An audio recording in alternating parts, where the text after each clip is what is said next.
Hi! Welcome to my vlog. Ang video ko for today ay comparison ng Ascenda versus Enfagrow A Plus na parehas sa pang 1 to 3 years old. Request nga pala ito ng isa sa mga viewer ko. Maraming salamat po sa tiwalang binibigyan nyo sa akin para ma-review ang mga gatas na ito. At katulad nga ng dati ay magbabase ako sa nutrition facts at ang measurement na gagamitin ko ay yung per 100 grams of powder. Okay, simulan na natin. Sa energy, protein, sugars, lactose, dietary fiber, fat, linoleic acid, and linolenic acid, lamang ang Ascenda. Wala namang naka-indicate sa nutrition facts ng Enfagrow na sugars and lactose. Sa phospholipids, sphingomyelin, DHA, beta-glucan, fructoligosaccharides, and 2-fucosylactose lamang ang Enfagrow. At ang Ascenda naman ay walang beta-glucan, fructoligosaccharides, and 2-fucosylactose. Lamang ang Enfagrow sa first category.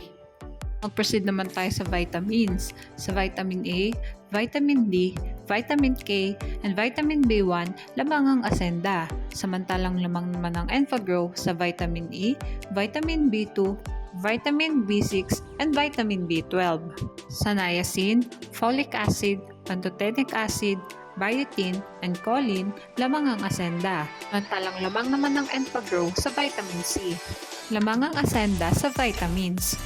Proceed naman tayo sa minerals.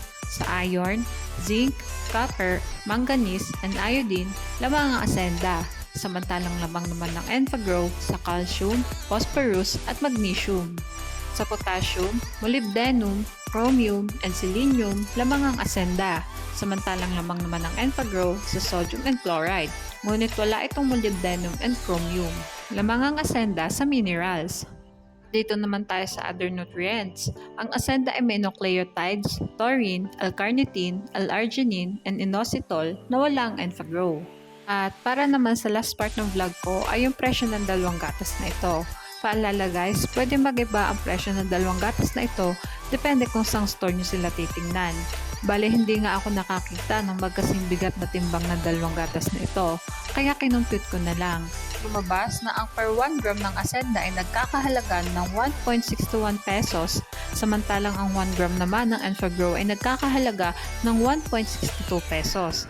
Bale guys, mas mahal ang Enfagrow kumpara sa Ascenda. At guys, ito na nga yung summary ng vlog ko today. Sa first category, lamang ang Enfagrow. Sa vitamins, minerals, and other nutrients, lamang naman ang Ascenda at mas affordable din ito. Ngunit lagi nating tatandaan, pumili ng gatas na hiyang sa bata. Mahalagang paalala, breast milk is the best milk for babies. Okay, hanggang dito na lang po ang vlog ko. Sana ay nagustuhan nyo. Thanks for watching. Please like and subscribe for more videos.